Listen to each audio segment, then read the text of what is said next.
jetzt an so einem Morphing mit. Ich werde jetzt zum Néandertaler.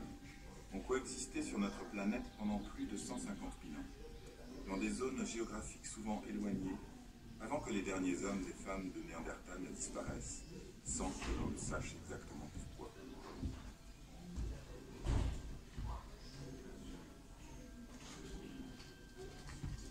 Les études conduites sur l'ADN trouvé dans les fossiles Néandertal ont permis récemment de comparer les deux espèces sur le plan génétique.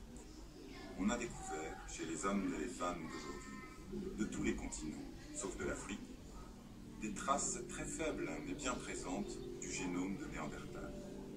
On se doutait que les hommes et les femmes modernes, en sortant d'Afrique il y a environ 100 000 ans, avaient dû rencontrer les hommes et les femmes de Néandertal qui vivaient déjà depuis longtemps au Moyen-Orient.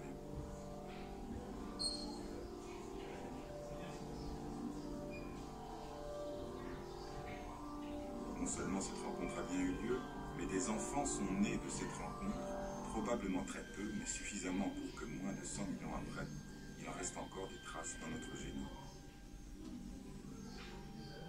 La morphologie de ces hommes et de ces femmes de Néandertal ressemblait à la nôtre sur beaucoup d'aspects. Les jeunes enfants Néandertal en particulier n'avaient pas de différence très prononcée avec les jeunes Homo sapiens. À l'âge adulte, cependant, leur visage était différent du nôtre. Le cerveau était plus grand, avec un front bas et fuyant, le crâne s'allongeant vers l'arrière.